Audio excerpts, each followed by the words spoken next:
Umani ng samut-saring reaksyon ng English-only policy ng isang universidad sa Laguna.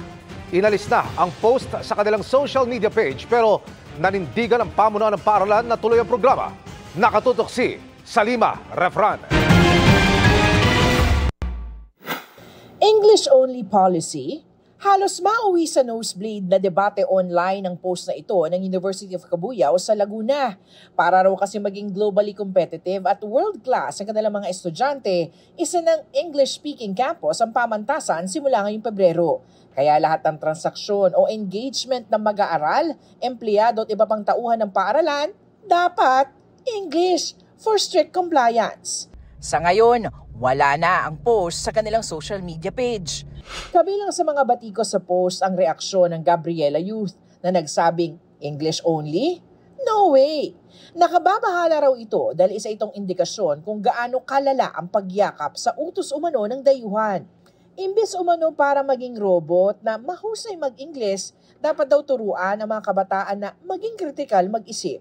Hindi dayuhang wika, kundi sapat na pondo raw ang solusyon.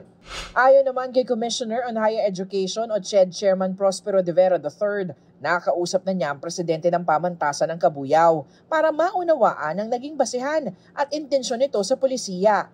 Anya, pinayuhan niya itong ipaliwanag at linawin ang issue.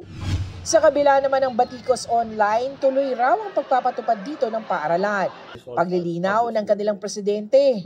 Actually, yung aking inilaunch ay talagang hindi naman ko tinatawag na English-only policy.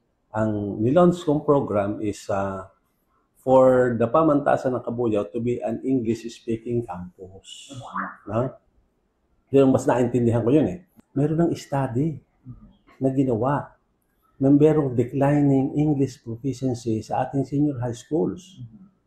At alam naman natin kung anong ibig sabihin ng declining English proficiency. Naipaliwanag na rin daw niya ito sa CHED. Let's raise the level of English proficiency and see how will it affect the employment and the life of our young people. By being proficient in English, that they will be able to share their great ideas to the world.